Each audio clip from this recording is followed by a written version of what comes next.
नमस्कार मित्रों,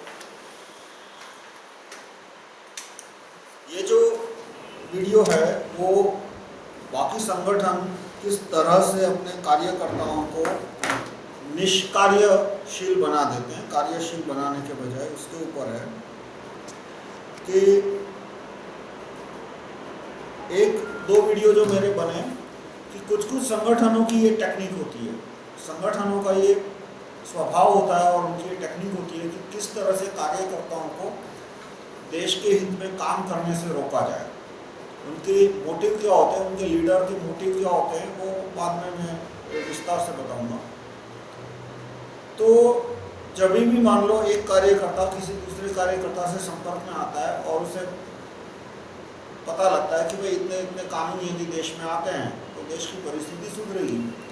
जैसे जितने लोग हमारे संपर्क में आए, राइट टू रिकॉल ग्रुप के कार्यकर्ताओं से संपर्क में आए, अलग अलग संगठनों के, अन्ना का इंडिया अगेंस्ट करप्शन हो या सुब्रमण्यम स्वामी का शंखनाद हो, अलग अलग ग्रुप से संपर्क में आए तो उनको ये कानून अच्छे लगे कि राइट टू रिकॉल होना चाहिए। MRCM, mineral royalty for citizen, यानी कि मिनरल की रॉयल्टी सीधी सिटीजन को मिले। ज्यूरी सिस्टम कि जुडिशरी में भी करप्शन बहुत है, सुप्रीम कोर्ट से लेकर मजिस्ट्रेट की कोर्ट में। अभी आपने केस सुना कि एक ये जो रेड्डी है बेलारी एरिया का, उसको बेल देने के लिए जज ने कुछ 5-10 करोड़ की रिश्वत मांगी और हाईकोर्ट ने उसको क्यों अरेस्ट करवाया, हाईकोर्ट और सुप्रीम कोर्ट के जज ने, क्योंकि ऐसे केस में यदि लोअर कोर्ट बेल दे दी इतनी तो हाईकोर्ट और सुप्रीम कोर्ट के जज को रिश्वत लेने का मौका नहीं मिलेगा। कि तो इस तरह से जूरी सिस्टम काफ़ी एक्टिविस्ट को अच्छी लगी। तो हम एक्टिविस्ट को कभी ये नहीं कहते कि तुम अपना शंखनाद छोड़ के राइट टू रिकॉल में आ जाओ या तुम अन्ना का इंडिया अगेंस्ट करप्शन छोड़ के हमारे ग्रुप में आ जाओ। हमारे सारे ग्रुप में ये रिक्वेस्ट होता है कि आप ये अच्छे कानून आपके ग्रुप के एजेंडा में डाल सकते हैं। आप अपने लीडर से बोल सकते हैं कि वो राइट टू रिकॉल को सपोर्ट करे, राइट टू रिकॉल PM की दरख्वास्त को, राइट टू रिकॉल CM की दरख्वास्त को, right to recall supreme court chief जज, right to recall district education officer ताकि शिक्षा में सुधार आए, राइट टू रिकॉल एजुकेशन, और आप जूरी सिस्टम, ये सारे पॉइंट आप अपने संस्था के एजेंडा में ऐड कर सकते हो। तो उनके जो लीडर होते हैं उन्हें ये कानून से बहुत बड़ी दुश्मनी है। जैसे सुब्रमण्यम स्वामी है, राइट टू रिकॉल को धिक्कारते हैं, Anna Hazare right to recall को धिक्कारते हैं, वो राइट टू रिकॉल को लिप सर्विस देते हैं, lip service. Right to recall की बात वो हर महीने की 5वीं तारीख को शाम को 4 से 5 बजे के बाद करते हैं, हमेशा करते हैं। लेकिन ड्राफ्ट देने की बात आई तो कि अगले जन्म में ड्राफ्ट होगा, अभी ड्राफ्ट नहीं है। तो किस तरह से वो कार्यकर्ताओं को काम करने से रोकते हैं। एक उनकी टेक्निक होती है यूनिटी। यूनिटी शब्द वो घंटे में 4 बार दोहराएंगे कि हमारे में यूनिटी जरूरी है, हमारे में यूनिटी जरूरी है। मतलब क्या कि ये अच्छे कानून हैं लेकिन हमारे संगठन के नेता को अच्छे नहीं लगते और अब तुम इस कानूनों का प्रचार करोगे तो हमारे संगठन में दरार पड़ जाएगी, हमारी यूनिटी भंग हो जाएगी। इसलिए देश जाए भाड़ में, अच्छे कानून जाए भाड़ में, इस सारे कानूनों का प्रचार बंद करो। मतलब जितनी भी बार इंडिया अगेंस्ट करप्शन के कार्यकर्ताओं की छोटे अन्य से बात हुई, छोटे अन्यों से बात हुई, तो छोटे अन्य यही कहते हैं कि ये कानूनों का प्रचार करोगे तो हमारी यूनिटी खत्म हो जाएगी, यूनिटी खतरे में आ जाएगी। जैसे बुल्ले चिल्लाते हैं ना, इस्लाम खतरे में है, इस्लाम खतरे में है, इस तरह से यूनिटी खतरे में है, यूनिटी खतरे में है, यूनिटी खतरे में आ जाएगी। यूनिटी बचानी है किसी भी हाल में, इसलिए यूनिटी बचाने के लिए तुम ये सारे अच्छे कानूनों का प्रचार रोक दो। ये उनकी पहली आर्गुमेंट होती है। इसके बारे में मैंने पहले 2 वीडियो जो यूनिटी के ऊपर उसमें मेंशन किया कि ऐसा नहीं है कि हमारे जो दुश्मन है जैसे इस्लामिस्ट सऊदी अरेबिया के, उनमें यूनिटी ऐसा भी नहीं है, हमें यूनिटी नहीं है और उनमें भी यूनिटी नहीं है, यानी इक्वल कैंसिल हो गया। फिर इसी तरह से क्रिश्चियंस में भी यूनिटी कब थी, वरना इंग्लैंड और जर्मनी में युद्ध क्यों हुआ? दोनों क्रिश्चियन देश ने एक दूसरे को ख़त्म करने में तुले थे, एक दूसरे पे एटम बम भी बरसा देती यदि मौका मिला होता तो। और जो अब दूसरी टेक्निक, ये वीडियो दूसरी टेक्निक पे है। दूसरी टेक्निक होती है कार्यकर्ताओं को काम करने से रोकने की कि हाँ ये बहुत अच्छा कानून है, ये बहुत अच्छी बात है, लेकिन टाइम ठीक नहीं है। टाइमिंग, लोगों को, कार्यकर्ताओं को मिसगाइड करने की और रोकने के सबसे अच्छा ये तरीका होता है टाइमिंग का कि ये बहुत अच्छी बात है लेकिन टाइम राइट नहीं है, राइट टाइम आने पे इसको बात लेंगे, और राइट टाइम अगले जन्म में आता है। मैं उसका एक एग्जांपल देता हूँ राइट टू रिकॉल के संदर्भ में। राइट टू रिकॉल के बाद सबसे पहले भारत में अथर्ववेद में आई, पर उसके बाद दोबारा उस बात को पुनरावर्तन किया दयानंद सरस्वती जी ने 1870 में, जो उन्होंने किताब लिखी सत्यार्थ प्रकाश, उसके छठे चैप्टर में पहले ही पेज, छठा चैप्टर राजधर्म, उसके पहले ही पेज में दयानंद सरस्वती जी ने कहा कि राजा प्रजाधीन होना चाहिए, राजा प्रजाधीन होना चाहिए, और यदि राजा प्रजाधीन न हुआ तो राजवर्ग जैसे मांसाहारी पशु कमजोर पशु को खा जाते हैं, वैसे प्रजा को लूट लेगा, प्रजा को कमजोर बना देगा, प्रजा कमजोर हो जाएगी, राष्ट्र का नाश हो जाएगा। ये बात उन्होंने राजधर्म के पहले ही अध्याय में, पहले पेज पे की है। उसके बाद ये बात दोहराई महात्मा चंद्रशेखर आज़ाद ने। महात्मा चंद्रशेखर आज़ाद ने हिंदुस्तान सोशलिस्ट एसोसिएशन की स्थापना की। महात्मा भगत सिंह उसके सदस्य बने थे 1927-1928 में। 25 में जब महात्मा चंद्रशेखर आज़ाद, महात्मा सचिंद्रनाथ सान्याल, महात्मा चंद्रशेखर के गुरु थे। महात्मा भगत सिंह ने भी महात्मा सचिंद्रनाथ सान्याल के बारे में काफी कुछ लिखा है। महात्मा चंद्रशेखर आज़ाद, महात्मा सचिंद्रनाथ सान्याल ने जो पहला डॉक्यूमेंट बनाया हिंदुस्तान सोशलिस्ट एसोसिएशन का 1925 में, मैनिफेस्टो, उसमें साफ साफ शब्दों में लिखा है, ब्लैक एंड व्हाइट में, कि हम जिस गणराज्य की स्थापना करना चाहते हैं उसमें राइट टू रिकॉल होगा। ये मेरा एक भी शब्द में अपनी ओर से नहीं जोड़ रहा, उनके साफ साफ शब्द है। आप गूगल कर सकते हैं, HRM मैनिफेस्टो 1925, 2-4 शब्द गूगल करेंगे, आ जाएगा कि हम जिस गणराज्य की स्थापना करना चाहते हैं उसमें राइट टू रिकॉल होगा। क्योंकि यदि राइट टू रिकॉल नहीं हुआ तो चुनाव और इलेक्शन एक मजाक बनकर रह जाएगा, जो आज हम देख रहे हैं। कितना बड़ा मजाक हुआ। डिम्पल यादव है, उसने मुलायम यादव, उसने गडकरी को 25 करोड़ की रिश्वत दे दी। बीजेपी ने कोई कैंडिडेट नहीं फाइल किया। कांग्रेस के साथ समझौता हुआ कि यदि ममता आपको छोड़ के चली जाती है तो हम आपको सपोर्ट दे देंगे। कांग्रेस ने कोई कैंडिडेट खड़ा नहीं रखा, बहुजन समाज पार्टी ने कैंडिडेट खड़ा नहीं करा, कम्युनिस्ट पार्टी को 5-5 करोड़ दे दिए, CPI को, उन्होंने भी कोई कैंडिडेट खड़ा नहीं रखा। और पब्लिक के पास अभी राइट टू रिकॉल नहीं है। डिम्पल यादव, मतलब मुलायम यादव जैसा गुंडा जीत गया और पब्लिक के पास राइट टू रिकॉल नहीं है कि उसे निकाल सके, तो इलेक्शन एक मजाक बन के रह गया। ये बात 1925 में कही थी। तो 1925 में ये जितने भी संगठन थे, जैसे कि RSS है, उन तक भी ये बात पहुंची होगी कि भाई चंद्रशेखर आज़ाद ने राइट टू रिकॉल की मांग की है। उस समय कांग्रेस के नेताओं के पास भी पहुंची होगी। उस समय उनकी प्रतिक्रिया क्या थी मुझे पता नहीं, लेकिन मैं जब राइट टू रिकॉल का प्रचार मैंने शुरू किया 1998 में, तब तो मेरे RSS के कुछ कार्यकर्ताओं से बात हुई। तो मैंने उनसे पूछा, उन्होंने लगा कि हाँ ये अच्छा कानून होना चाहिए। मैंने कहा आपके संगठन ने तो कभी इस कानून की सिफारिश नहीं की। उन्होंने बोला ऐसा नहीं है, उनके संगठन में कुछ लोग हैं, MC वैद्य ने राइट टू रिकॉल को सपोर्ट किया है।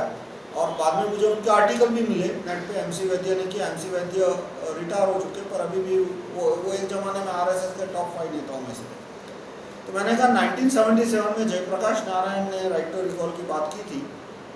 उस समय जो जनसंघ पार्टी थी RSS की, वो जनता पार्टी में मर्ज हो गई थी, और जनता पार्टी के मैनिफेस्टो में लिखा था कि हम राइट टू रिकॉल का कानून लाएंगे।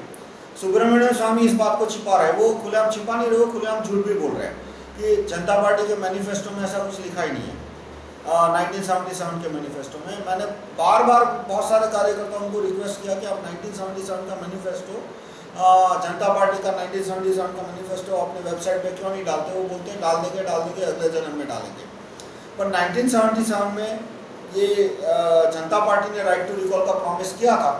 तो उसके बाद उसके बारे में RSS के कार्यकर्ताओं में उस समय क्या बातचीत हुई थी, तो उन्होंने कहा कि नेताओं से बात हुई तो उन्होंने कहा राइट टू रिकॉल अच्छा कानून है, होना चाहिए, लेकिन टाइमिंग राइट नहीं है। ये बात उन्होंने 1977 में की थी। यानी 1870 में जब दयानंद सरस्वती जी ने, महात्मा दयानंद सरस्वती जी ने प्रजाधीन राजा की बात की, तभी भी टाइमिंग राइट नहीं था। 1925 में चंद्रशेखर आजाद ने जब राइट टू रिकॉल की बात की तभी भी टाइमिंग राइट नहीं था। 1977 में जब जनता पार्टी के मैनिफेस्टो में राइट टू रिकॉल की बात आ गई तभी भी टाइमिंग राइट नहीं था, और आज भी टाइमिंग राइट नहीं है उनके हिसाब से। उनके हिसाब से आज भी टाइमिंग राइट नहीं है राइट टू रिकॉल के लिए। पता नहीं 10 साल बाद, 20 साल बाद, 50 साल बाद, अगले जन्म में, 10 जन्म बाद कब राइट टाइम आएगा उनकी नज़र में, वो ही जाने। इसी तरह से जो इंडिया अगेंस्ट करप्शन अन्ना के कार्यकर्ता ने छोटे अन्नों को बोला कि भाई ये राइट टू रिकॉल का ड्राफ्ट होना चाहिए, तो जवाब आया कि ड्राफ्ट के लिए अभी राइट टाइम नहीं आया।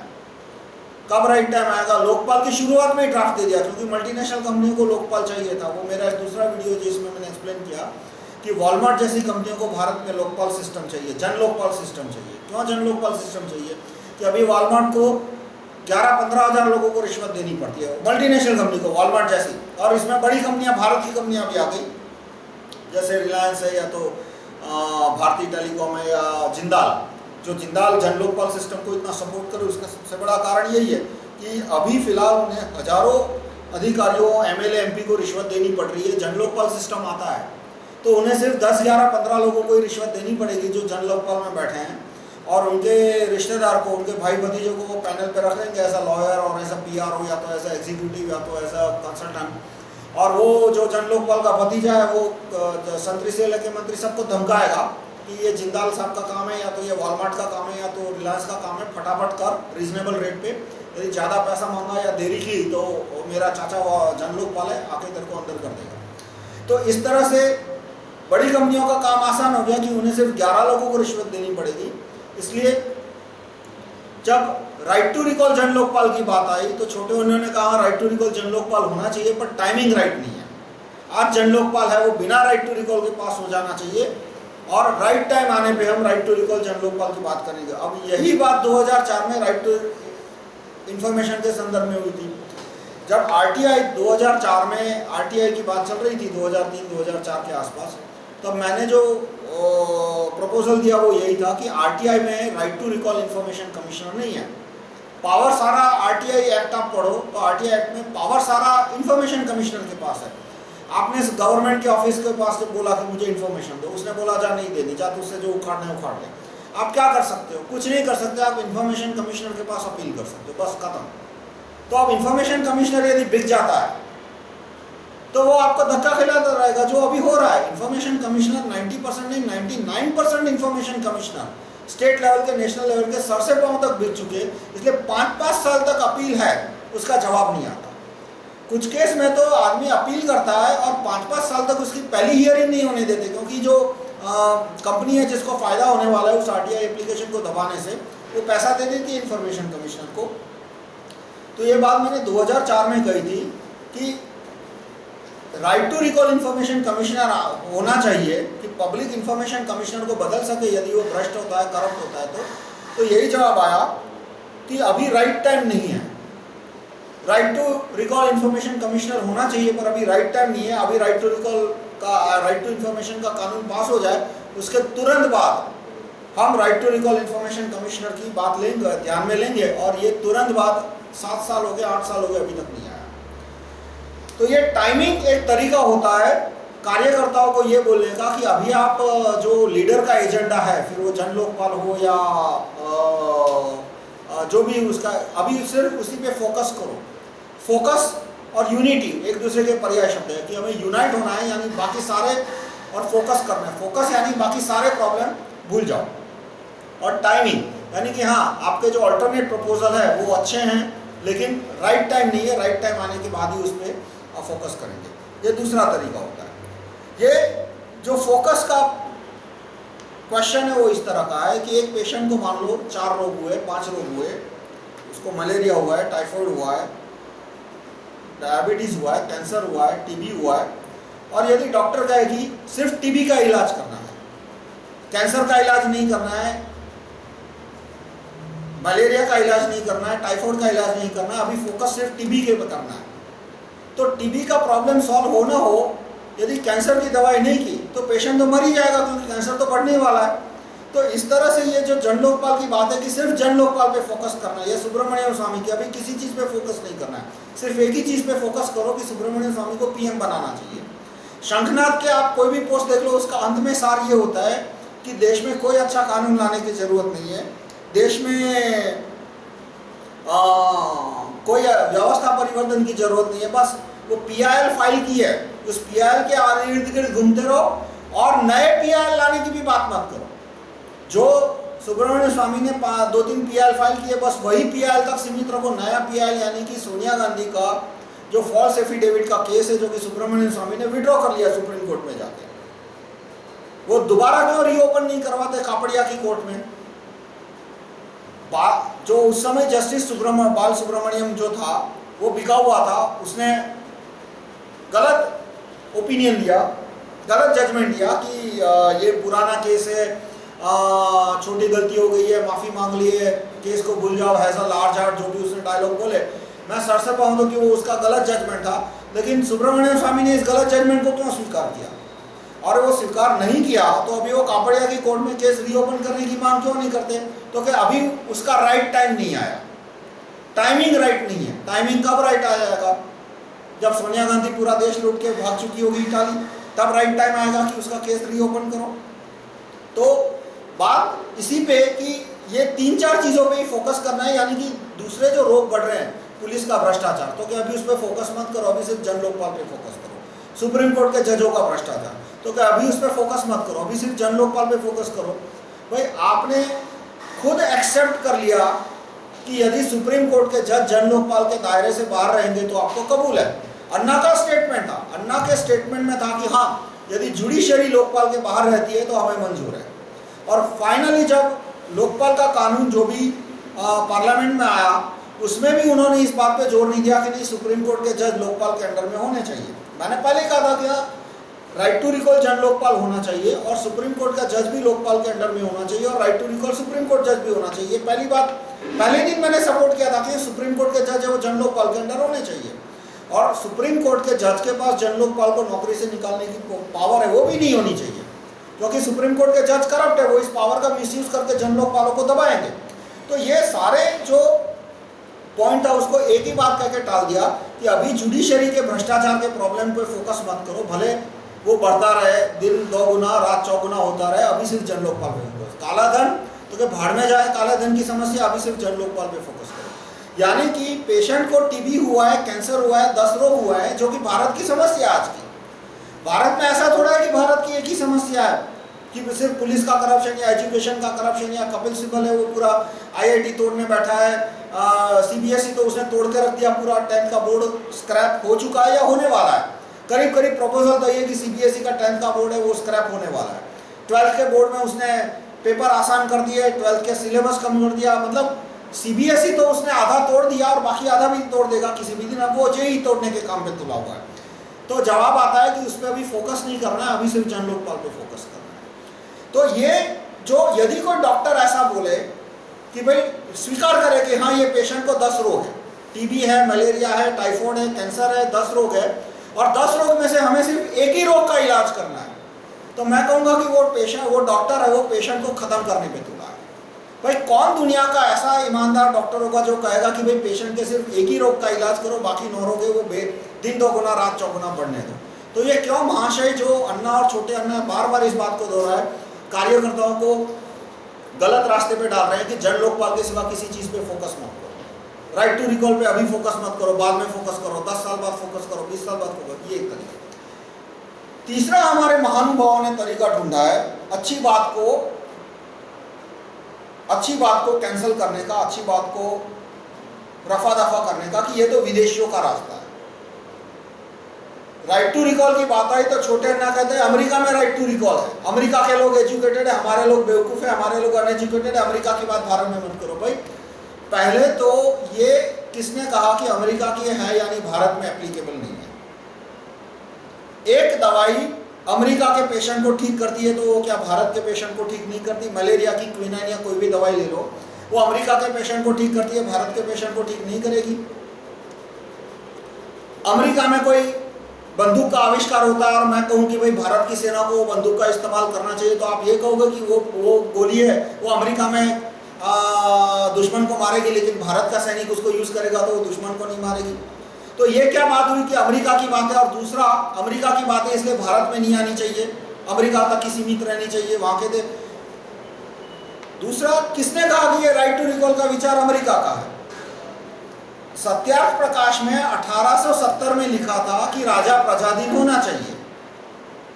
राइट टू रिकॉल राजा को प्रजाधीन बनाने की एक प्रक्रिया है, एक प्रोसीजर मात्र है।